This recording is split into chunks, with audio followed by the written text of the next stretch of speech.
वाहेगुरु जी का खालसा वाहेगुरु जी की फतेह। Welcome back to your on YouTube channel Kavneer academy. My name is Simranjot Singh and I am teaching you maths. आज की इस वीडियो में हम डिस्कस करेंगे हमारा जो टॉपिक ऑलरेडी चल रहा है 10th क्लास का, that is the coordinate geometry. And in the previous video we have just solve the exercise 7.1 and that was on the basis of the topic distance formula. और आपको मैंने बताया था भी इसमें दो फार्मूला और हैं, that is the section formula and the area of triangle formula. Section formula का पार्ट ही है मिड पॉइंट फार्मूला, वो इसी में आता है। तो हम बेसिकली मेन तीन फार्मूले हमारे पास, डिस्टेंस फार्मूला, सेक्शन फार्मूला और area of triangle. Area of triangle जो है वो करंटली हमारे सिलेबस में से आउट कर दी गई है, बट फिर भी वो जस्ट एक छोटा सा टॉपिक है, उसके रिलेटेड एक छोटी सी एक्सरसाइज है। एक या दो वीडियोस लगेंगी तो वो भी हम जरूर करेंगे। क्यों उसको छोड़ना है? क्योंकि आगे इन फ्यूचर आप कोई भी डिग्री कोर्स करते हो तो उसमें कहीं ना कहीं ये टॉपिक की रिक्वायरमेंट पड़ जाती है, जहाँ पे आप कोऑर्डिनेट ज्योमेट्री चैप्टर पढ़ते हो। जहाँ कोई बच्चे का इन फ्यूचर +1 में नॉन मेडिकल लेना चाहेंगे तो वहाँ पे भी इस टॉपिक के रिलेटेड क्वेश्चंस आएंगे आपको, सो वो हम जरूर करेंगे। हाँ, आप जब तैयारी करने लगेंगे फाइनल पेपर्स के लिए तो आप वो टॉपिक छोड़ सकते हैं ट्रायंगल्स का, बट आपने अगर किया होगा तो नेक्स्ट क्लास में आप उसको ईजिली समझ भी पाओगे। तो आज का हमारा जो टॉपिक है हम स्टार्ट करने वाले हैं, that is the section formula. So section फार्मूले से पता चल रहा है कि हमारे पास जो पहले जिसमें हम डिस्टेंस फाइंड आउट कर रहे थे, डिस्टेंस फार्मूला लगा के फाइंड आउट कर रहे थे। ऐसे कोई हमारे पास एक लाइन दी होती है, ठीक है, उसके ए और बी हम मान लेते हैं कुछ भी एंड पॉइंट्स को, और उनके कोई ना कोई कोऑर्डिनेट्स दिए होते हैं, ठीक है। चलो हमें मान लेते हैं कि एक सिंपल एक लाइन है 10 सेंटीमीटर की मान लेते हैं, और इसको ऐसे बीच में कहीं पे एक पॉइंट ले लिया जो इसको इस लाइन को 4 सेंटीमीटर और 6 सेंटीमीटर में तोड़ रहा है। 4 सेंटीमीटर बाय 6 सेंटीमीटर में तोड़ रहा है, तो दैट मीन्स इसकी असल में रेशियो क्या होगी? 4 centimetre bye 6 centimetre, that means इस लाइन को वो 2:3 में तोड़ रहा है, ठीक है।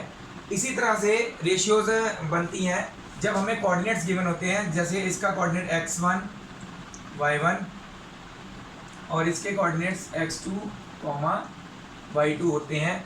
तो एक और पॉइंट जो इस लाइन को किसी भी दो पार्ट्स में एक पर्टिकुलर रेशियो में तोड़ रहा होता है, उसके कोऑर्डिनेट्स होते हैं x, y, जिसको हमने फाइंड आउट करना होता है। तो हमें हर क्वेश्चन में नहीं पता होता कि क्या कौन सी रेशियो में वो तोड़ रहा है। यहाँ पे तो हमने एज्यूम कर लिया था ना, पर क्वेश्चन में नहीं पता होता। तो पहले आप क्या करते हो, फिर आप क्या डिस्टेंस फाइंड आउट करोगे, फिर इसका करोगे, ऐसे तो नहीं होगा ना। आपको रेशियो पता होगी, मान लेते हैं वो m रेशियो n में इस लाइन को, ये जो पॉइंट है इस लाइन को m रेशियो n में तोड़ रहा है। सेंटर में नहीं है, थोड़ा साइड में है, सेंटर वाले की भी बात करेंगे, वो इसी में आता है। अगर वो रेशियो m रेशियो n है तो हमने ये x और y कैसे फाइंड आउट करने हैं? ये वाला x जो है वो कैसे फाइंड आउट होगा? x मतलब इस x की बात कर रहा हूँ मैं, ये x कैसे फाइंड आउट होगा? याद करने का तरीका बता रहा हूँ आपको मैं। आप लिख लो पहले x1, थोड़ी सी स्पेस मैंने स्टार्टिंग में छोड़ी है x1, और यहाँ पे भी थोड़ी सी स्पेस छोड़ के मल्टीपल में x2, क्योंकि यहाँ पे हमने कुछ लिखना है, मैं आपको याद करवा रहा हूँ कैसे करना है। नीचे में क्या आएगा? देखो x1 + x2 लिख लिया, मल्टीपल में क्या आएगा? x1 को n के साथ और x2 को m के साथ मल्टीप्लाई करना है। यहाँ पे आ जाएगा x1 into n, that is n x1, और x2 को हमने इस मतलब कि हमने क्रॉस, एक तरह से क्रॉस मल्टीप्लाई करना है। सीधी सी बात सुनो, x2 को m के साथ, x1 को n के साथ मल्टीप्लाई क्रॉस करके हमने लिख देना ऊपर, और नीचे n + m लिख लो, चाहे m + n लिख लो, एक ही बात है, ठीक है, वो आपकी मर्जी है। ठीक, ये समझ में आ गया? m + n लिख लो, चाहे n + m लिख लो, दैट इज योर चॉइस। इसी तरह से y निकालना होता है। y निकालने का फॉर्मूला भी सेम ऐसा ही है, जहाँ पे हमने x यूज़ किया वहाँ पे y1 प्लस थोड़ी सी स्पेस छोड़ के y2, नीचे में m और n ही रहेंगे, ऊपर यहाँ पे n और यहाँ पे m, मतलब कि y1 भी ऐसे, y1 भी n के साथ मल्टीप्लाई हुआ, y2 भी m के साथ मल्टीप्लाई हुआ। तो ये आगे हमारे पास x और y के कोऑर्डिनेट्स कैसे आएंगे? ऐसे आएंगे, ये हमें दिया हुआ है, ये है formula, this is called section formula. और मैंने बताया इसी में से जनरेट होता है हमारा mid point formula. Mid point formula कैसे जनरेट होगा वो मैं आपको बताता हूँ। अगर हमारे पास ऐसी ही एक लाइन दी हो जिसके कोऑर्डिनेट्स a और b एंड पॉइंट्स हैं, उनके कोऑर्डिनेट्स x1 y1 है और x2 y2 है। सेम वैसे ले रहे हैं, बस क्या है कि हमें ये पता होगा कि ये C पॉइंट है जहाँ पे ये थोड़ा सा हटके था सेंटर से, ठीक है। तो हमने रेशियो m/n ली है। यहाँ पे हमें पता है कि ये बिल्कुल सेंटर में है C पॉइंट, x और y निकालना है हमने। अगर ये सेंटर में है बिल्कुल, तो जो भी चीज़ होगी, अगर 10 सेंटीमीटर की लाइन है तो 5/5 में डिवाइड होगा, 12 सेंटीमीटर की लाइन है तो 6/6 में। तो उनको अगर डिवाइड करेंगे तो क्या आता है, 1/1 नहीं आता ना। तो दैट मीन्स कोई भी पॉइंट अगर बिल्कुल सेंटर में है तो वो पॉइंट जो है उस लाइन को 1/1 में डिवाइड कर रहा होगा। तो यहाँ पे m और n की जगह पे, सभी की जगह पे हम जब 1 भर देंगे तो हमारे x की वैल्यू क्या आएगी, n की जगह पे भी 1 भर दिया, m की जगह पे भी 1 भर दिया, नीचे भी 1 भर दिया, दोनों जगह पे। तो हमारे पास x की वैल्यू असल में क्या आ रही है, x1 + x2 / 2। सिमिलरली हमारे पास y की वैल्यू क्या आएगी, यहाँ पे n भर दिया 1, m भी भर दिया 1, नीचे भी दोनों की जगह पे 1 भर दिया। तो हमारे पास y की वैल्यू क्या आएगी, y1 + y2 / 2। तो ये आ जाएंगे हमारे x और y के कोऑर्डिनेट्स जब हमें दिया होगा कि C is the mid point of the line जिसको ये डिवाइड कर रहा है, ठीक है। तो ये जो हमने पूरा बताया, ये दोनों फॉर्मूला है किसके हैं, मिड पॉइंट फॉर्मूला है। जब भी हमने ये यूज़ करना होगा तो हम लिखेंगे बाय मिड पॉइंट फॉर्मूला, और जहाँ पे मिड पॉइंट नहीं दिया होगा, कोई और पॉइंट जो है मिड पॉइंट से थोड़ा हट के होगा, वहाँ पे हम सेक्शन फॉर्मूला यूज़ करेंगे। ओके, तो ये आप नोट डाउन कर लीजिए, ये सेक्शन फॉर्मूला और मिड पॉइंट फॉर्मूला। ये हम आगे एग्जांपल्स करते हैं इसके रिलेटेड, ठीक है।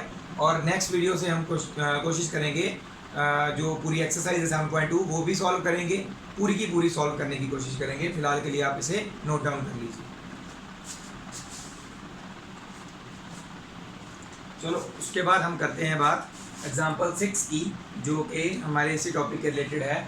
Find the coordinates of the point which divides the line segment joining the points this and this. तो एक लाइन सेगमेंट है जो इन पॉइंट्स को ज्वाइन करके बनी है, इनके बीच में कोई एक पॉइंट है जो इस लाइन को 3/1 में इंटरनली का मतलब क्या है कि यहाँ पे ना इंटरनली के जो आपकी इसमें यूज़ होना ना 10th क्लास में, तो वो इंटरनली वाला ही आएगा। +1 में थोड़ा एक्सटर्नली का बात होता है, तो मैं इसलिए आपको बता रहा था कि इसके रिलेटेड हम पूरा डिस्कस करेंगे। +1 और +2 में इसके रिलेटेड बात होती है, इंटरनली और एक्सटर्नली के का मतलब क्या है, ठीक है। तो अभी हम बात करते हैं, एक लाइन है जो इन पॉइंट्स को ज्वाइन कर रही है।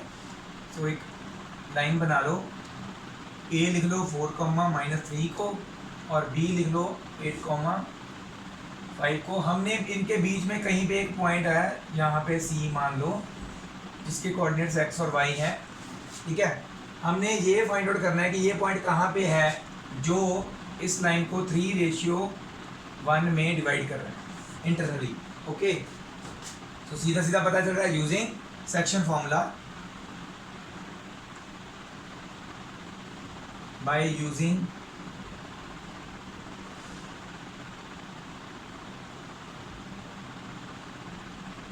Section formula. सेक्शन फॉर्मूला क्या होता है, ये जो x की वैल्यू है, ठीक है, ये हम कैसे निकालेंगे। हमारे पास यहाँ पे लिखने की जरूरत नहीं होती, दिमाग में रखिए। जो बच्चे फर्स्ट टाइम कर रहे होते हैं ना, तो वो पेंसिल के साथ इनके नीचे x1 y1 x2 y2 लिख देते हैं, ताकि उनको प्रॉब्लम ना आए, या फिर बाय चांस वो गलत ना लिख दें, इसलिए, ठीक है। तो यहाँ पे क्या आएगा, n(x1 + m(x2) / m + n, and y की वैल्यू कैसी आएगी, n(y1 + m(y2) / m + n। तो m और n आपको पता है 3 और 1 है, ठीक है। तो कैसे हम पुट करेंगे वैल्यूज, n की जगह पे आएगा 1, ठीक है, और x1 यहाँ पे 4 है तो 4 आएगा, 1 × 4, डॉट डाल दो चाहे मल्टीप्लाई डाल दो, आपकी इच्छा। m की जगह पे आएगा 3, और x2 की जगह पे आएगा 8 / 3 + 1, ठीक है। 4 1 होता है 4, 8 3 होता है 24, दोनों ऐड होंगे डिवाइडेड बाय 4। 24 + 8 कितना होता है, 28 डिवाइडेड बाय 4, 4 7 28। सो x की वैल्यू आ गई 7। इसी तरह से y की वैल्यू निकालेंगे, 1 इंटू वाई क्या है, y1 क्या है -3। तो जब नेगेटिव वैल्यू है तो उसको लिख देते हैं ब्रैकेट में, प्लस एम है हमारा 3 और y2 की वैल्यू क्या है 5, नीचे 3 + 1 ही आएगा, ठीक है। तो 3 इंटू -1 बिकम्स -3, 5 इंटू 3 बिकम्स 15, ठीक है। 15 में से 3 माइनस होगा, प्लस माइनस माइनस ना, तो इट बिकम्स 12/4, ठीक है। 4 1 4, 4 4 3 12। सो हमारा दूसरा आंसर आ गया 3, y की वैल्यू 3 आ गई, x की वैल्यू 7। सो c जो है वो पॉइंट वो क्या है 7,3 is the point which divides the line segment कौन सी, ए बी, क्योंकि हम मेंशन कर चुके हैं ना ए बी इन 3:1। सो ये है आपका आंसर, बहुत ही इजी, इसको आप नोट डाउन कर लीजिए। We will move on to the next question now. Next example है हमारी एग्जांपल 7। इस क्वेश्चन में क्या कहा गया है, in what ratio does the point -4,6 divides the line segment joining the points this and this. तो ऐसा भी होता है कि हमें पॉइंट ऑलरेडी पता है, बट ये पॉइंट इस लाइन को, जो इन पॉइंट्स को ज्वाइन करके बन रही है, ये पॉइंट उनके बीच में कहीं पे है, ये पॉइंट उनको उस लाइन को कितनी रेशियो में डिवाइड कर रहा है, ये भी ढूंढना पड़ जाता है कई बार। तो हमें इस बार क्या आगे बना, डायग्राम बनाने देना बहुत ईजी हो जाता है कि हमने करना क्या है। असल में डायग्राम में ए के कोऑर्डिनेट्स क्या हैं -6, देन बी के कोऑर्डिनेट्स क्या हैं 3, -8, और सी कहीं पे बीच में, जिसको सी लिख लेते हैं, पॉइंट दिया हुआ है ऑलरेडी। ये पॉइंट इसको कोई किस रेशियो में डिवाइड कर रहा है वो हमने ढूंढना होता है। इसको करने के होते हैं दो तरीके, एक तरीका आपको मैं इधर बताऊंगा, एक तरीका इधर। तो इसको हाफ में डिवाइड कर लेते हैं। ऐसे क्वेश्चन में क्या होता है कि हमें सिर्फ एक ही चीज़ सेक्शन फॉर्मूला ही लगाना है, बट एक्स या वाई में से किसी एक फॉर्मूले का ही हमें ज़रूरत पड़ेगी रेशियो निकालने के लिए। या तो एक्स वाला यूज़ कर लो या वाई वाला, ठीक है, दोनों में से किसी को भी यूज़ कर सकते हो। सो अब क्या करेंगे, बाय पहले तो हम वो कर लेते हैं, let the ratio m ratio n, ratio is, ratio मान लेते हैं वो है m रेशियो n। इस केस में m रेशियो n है, उधर करेंगे उधर रेशियो कुछ और लेंगे। तो बाय यूजिंग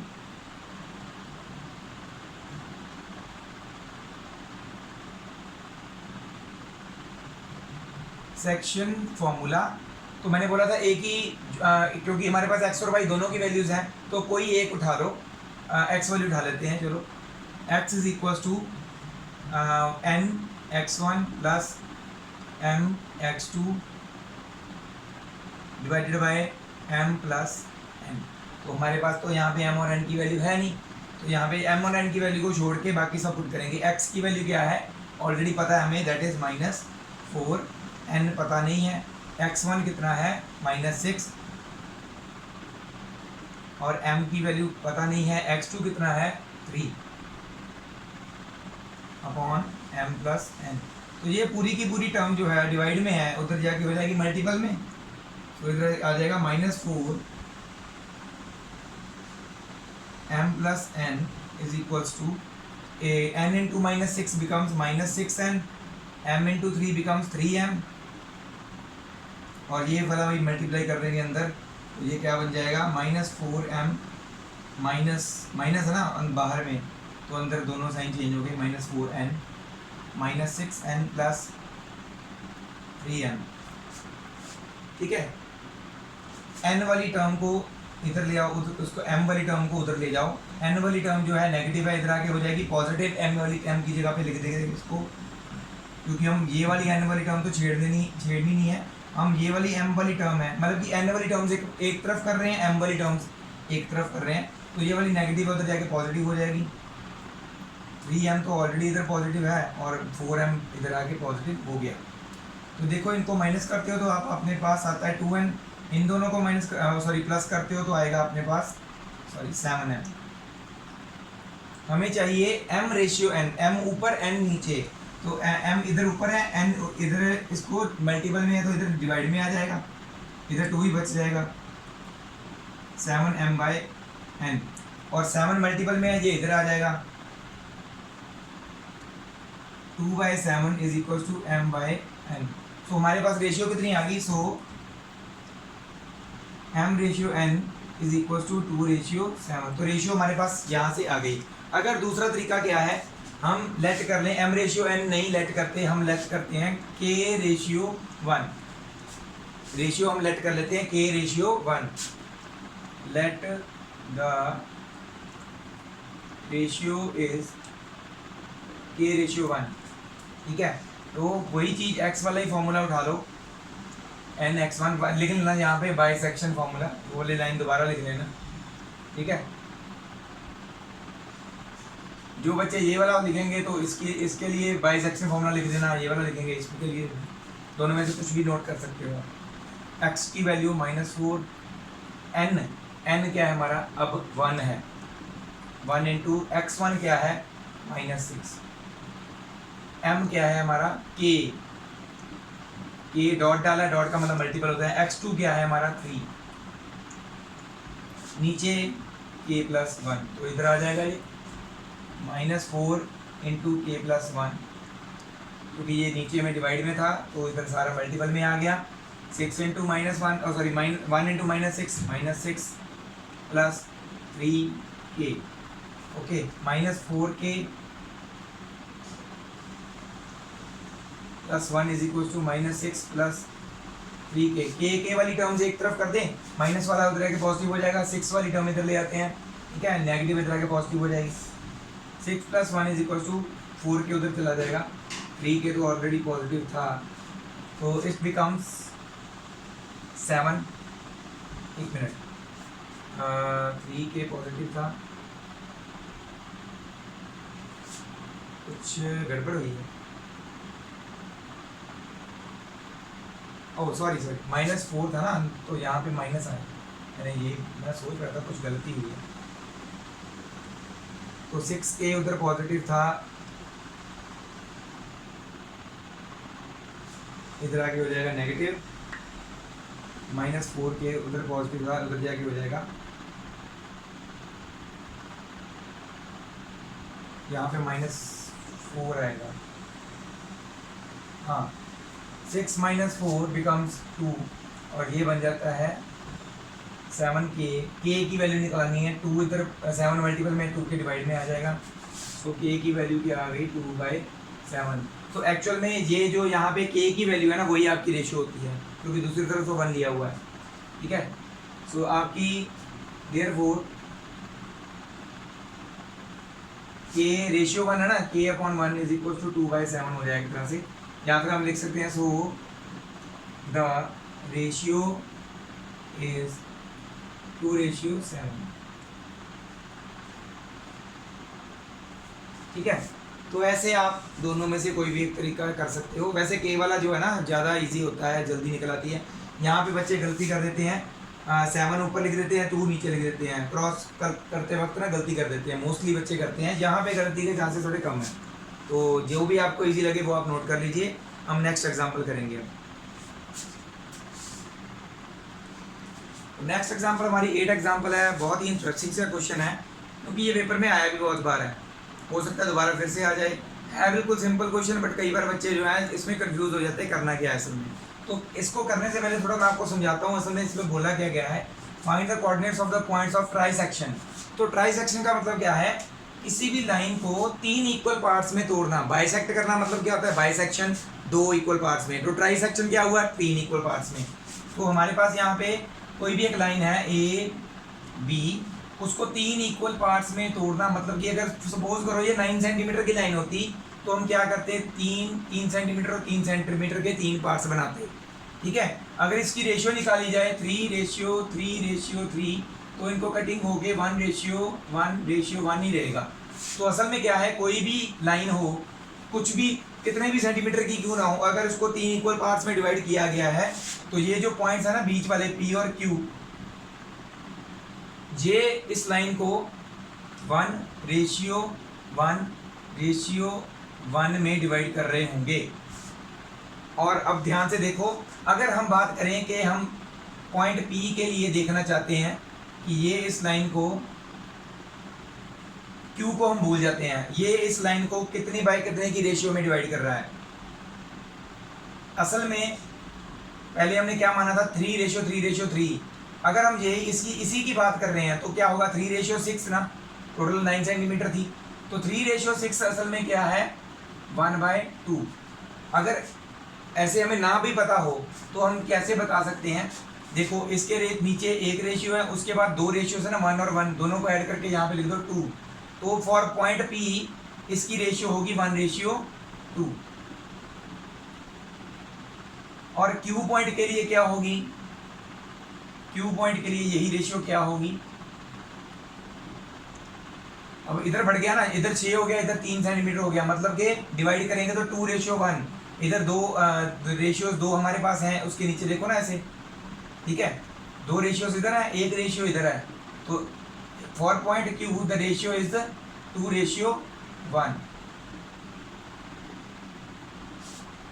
तो इसको मतलब कि लगना सेक्शन फॉर्मूला ही है, बट पता होना चाहिए कि ट्राई सेक्शन का मतलब क्या होता है। तो P पॉइंट के लिए रेशियो क्या होगी, Q पॉइंट के लिए रेशियो क्या होगी, वो डिफरेंट होगा।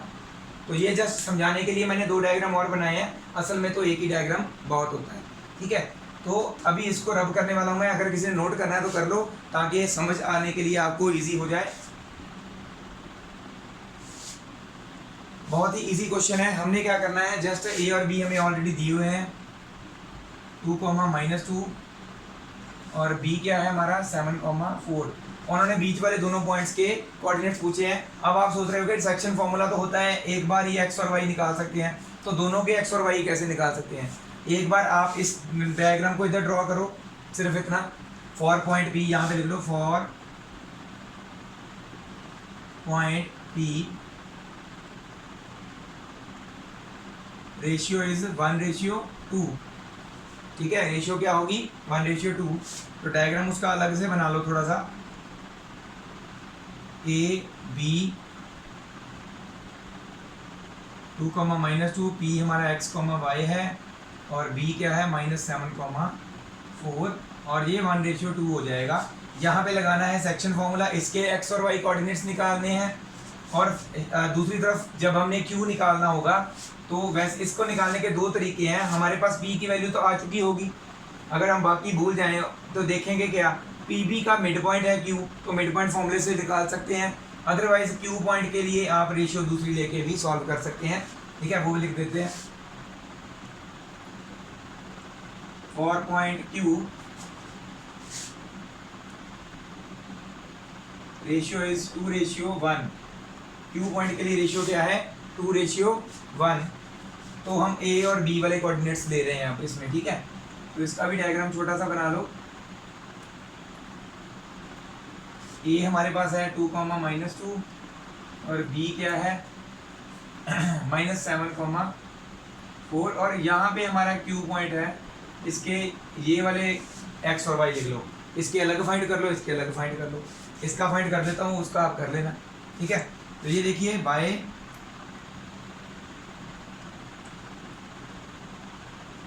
सेक्शन फार्मूला, अब मैं सेक्शन फार्मूला दोबारा नहीं लिखूंगा, आपने खुद लिख लेना है, मैं सीधा पुट करने वाला हूँ। हमारे पास यहाँ पे सबसे पहले क्या होता है n हमारा 2 है, x1 क्या है 2 प्लस m 1 है, और x2 क्या है -7 डिवाइडेड बाय 1 + 2, तो ये हो जाएगा 4 + 4 -7 एक्चुअल में, क्योंकि -7 आएगा, डिवाइडेड बाय 3। 4 - 7 होता है -3, नीचे भी आ गया 3, तो -1 आ गया x का वैल्यू। और y की वैल्यू कैसे निकालेंगे, 2 × -2 प्लस 1 × 4, तो यहाँ पे क्या आ जाएगा नीचे 3, क्योंकि वही ऐड होगा ना, 1 + 2 लिख लो। सो 2 × -2 क्या होता है -4, 1 × 4 क्या होता है +4 divided by sorry divide by 3 minus होके क्या हो जाएगा 0/3, तो दैट मीन 0 वैल्यू आ गई y की। सो p क्या आ गया हमारा -1,0। इसी तरह से q निकालना है, तो q के कोऑर्डिनेट्स लिख देने आपने, ठीक है। और q निकालने का दूसरा तरीका मैंने क्या बताया था, q इज, यहाँ पे लिखोगे फिर अगर आप दूसरा तरीका यूज करने वाले हो, q is mid point of pb। फिर आप pb बताओगे, जब आपने p फाइंड आउट कर लिया ना, तो pb का मिड पॉइंट बताते हुए फिर यहाँ पे आप लिखोगे using mid point formula.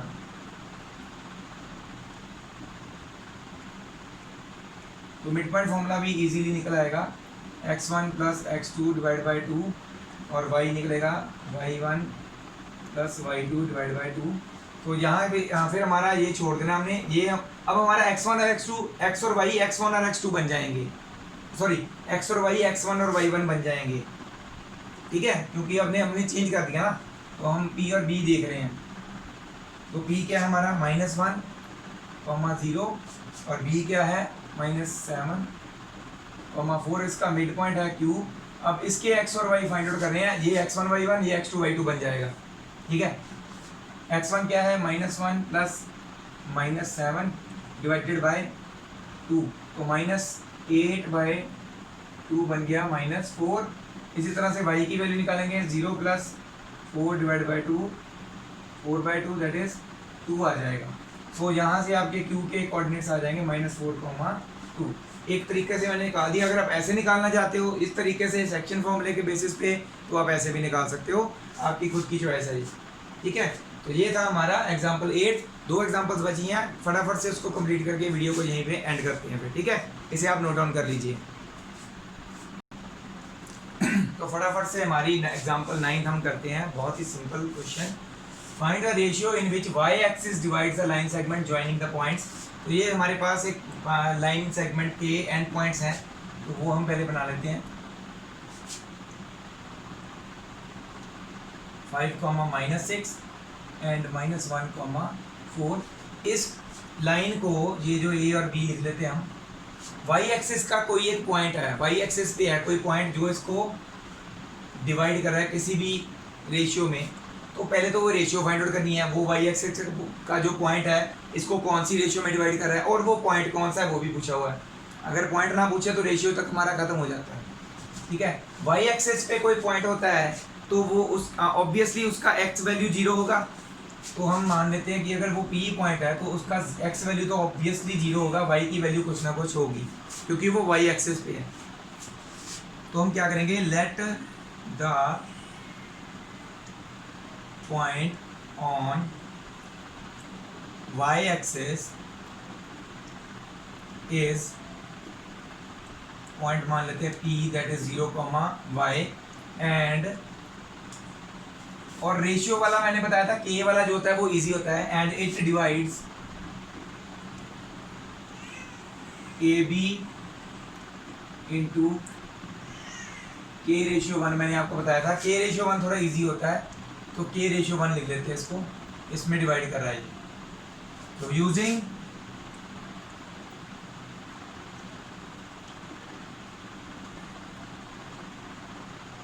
Section formula, अगर ऐसे कभी हो ना y एक्सिस या x एक्सिस पे वाला कोई पॉइंट हो जो इसको डिवाइड कर रहा है, तो तब कौन सी वैल्यू लेनी है जिसकी जो हमें 0 दी गई है, वो वाला जो हमने यूज़ करना है। अगर हमें x एक्सिस वाला पॉइंट बताया होता है कि x एक्सिस का कोई पॉइंट है इनको डिवाइड कर रहा है, तो हम क्या करते हैं, x, 0 होता है तो हम y वाला फॉर्मूला सेक्शन फॉर्मूले में यूज़ करते हैं। अब हम x की वैल्यू हमारे पास है तो हम x वाला फॉर्मूला यूज़ करेंगे, x is equal to nx1 + mx2 divided by m + n, क्योंकि x की वैल्यू हमारे पास है, y की वैल्यू नहीं है, वो बाद में हम पुट करेंगे उसमें, क्योंकि हमने पॉइंट तो निकालना ही है, तो वो भी लिख लो। अगर वो नहीं पूछेंगे ना अभी पॉइंट ऑफ इंटरसेक्शन क्या है, तब हमारा सिर्फ रेशियो निकालने तक का खत्म हो जाएगा काम, ठीक है। तो अभी इसको बाद में लिखते हैं, चलो।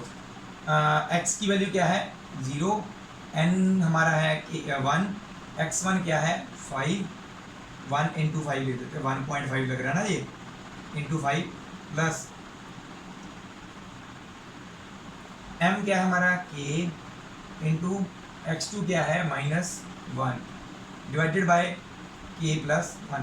तो k+1 जो नीचे दिया गया है ये पूरा उधर जाएगा, तो क्या हो जाएगा, 0 से मल्टीप्लाई क्या होगा, 0 इंटू k+1 तो हो जाएगा ख़त्म 0। वो लिख दें, नेक्स्ट स्टेप में लिखते हैं 5 इंटू 1 होता है 1, और k हो गया हमारा 1 से मल्टीप्लाई होने के बाद, -1 से मल्टीप्लाई होने के बाद -k, ठीक है। तो यहाँ से देखिए ये 0 हो गया ना, is equal to 5 minus k है तो इधर आके पॉजिटिव हो जाएगा, k इज इक्वल टू 5। तो कभी रेशियो 5 सिर्फ तो नहीं हो सकती, तो दैट मीन नीचे जो 1 है तो इसके नीचे भी 1 है, तो दैट मीन्स वो जो रेशियो हम फाइंड आउट कर रहे हैं वो 5:1 है।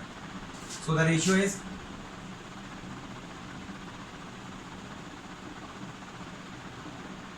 5:1, और y की वैल्यू भी निकालनी है। Now y is equal to ny1 plus my2 divided by m plus n। अब तो हमारे पास रेशियो है ना, m और n है ना, तो वो लिखेंगे। अब y क्या है हमारा, y तो y ही है, n क्या है हमारा 1 है, y1 क्या है हमारा -6, y2 क्या है हमारा, सॉरी m पहले लिखेंगे 5, y2 क्या है हमारा 4 है, नीचे में क्या आएगा 5 + 1 -6, 5 4 20 डिवाइडेड बाय 6।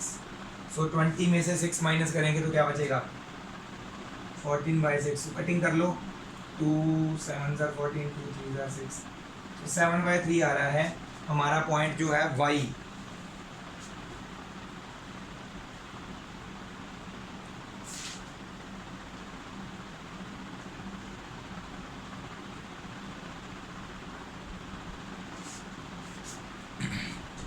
एक बार फिर से चेक कर लेते हैं।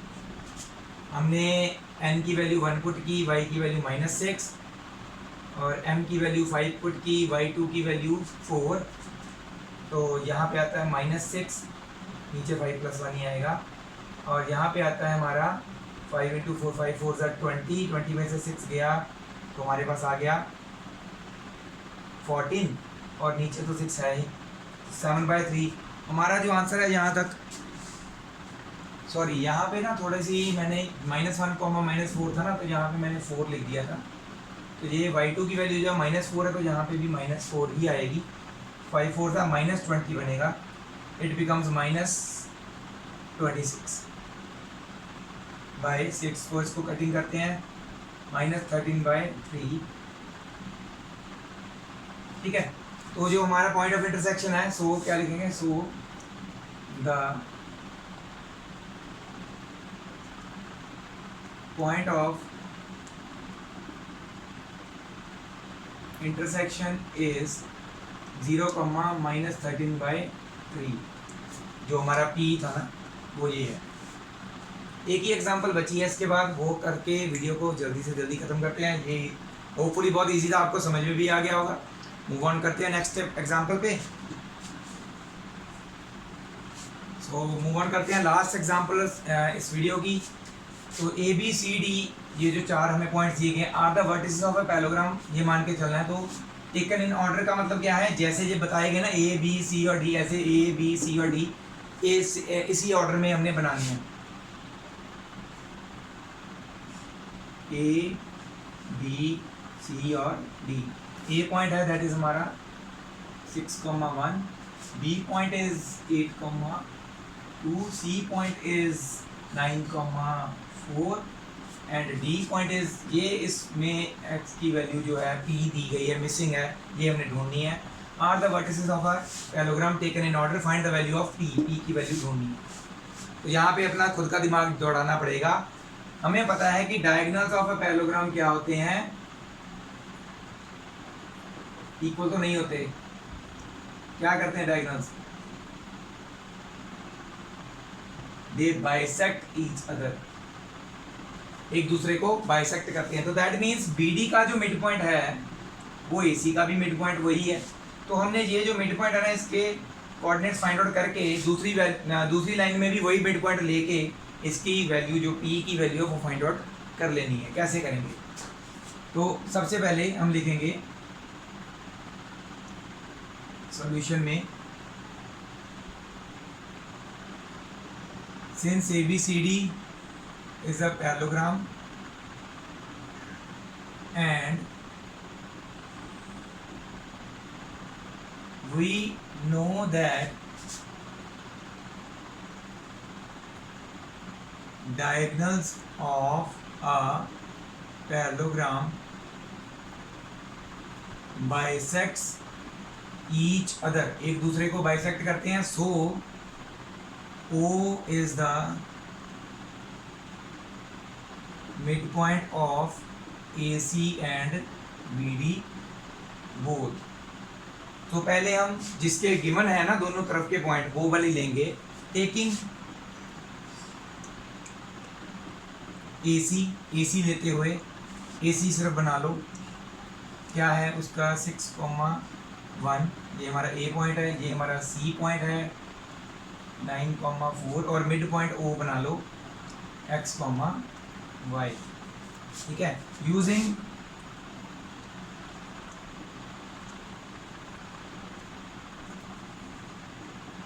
मिड पॉइंट फार्मूला दोनों वैल्यूज निकालने के लिए यूज हो सकता है, बट हमारा जो है x की वैल्यू से भी सर जाएगा, बट हम दोनों कर लेंगे, कोई बात नहीं ऐसी.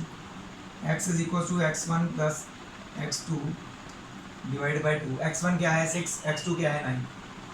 6 प्लस 9 डिवाइड बाई 2. 9 प्लस 6 कितना होता है 10, 15. तो 15/2 आ गया हमारा x. दोबारा लिखने की जरूरत नहीं. और y निकालेंगे. y निकाल लो, वैसे ज़रूरत नहीं पड़ेगी इसकी, फिर भी निकाल लो. y1 plus y2 divide by 2. 1 plus 9, 1 plus 5 sorry 4, 1 plus 4 divide by 2. मैं ऐड करके ना आगे वाला बोल देता हूँ कई बार. 5/2 आ जाएगा. ठीक है. नाउ यहाँ पे लिखेंगे, यहाँ पे लिख देते हैं. नाउ टेकिंग BD, तो BD बनाएंगे. B के कोऑर्डिनेट्स क्या है 8,2 और D के कोऑर्डिनेट्स क्या है P, 3. इसका पॉइंट O. अब हमारे पास इसकी वैल्यूज़ हैं ना, तो हम लिखेंगे 15/2 और 5/2 वैल्यूज़ इसकी हमारे पास हैं. Again using distance formula.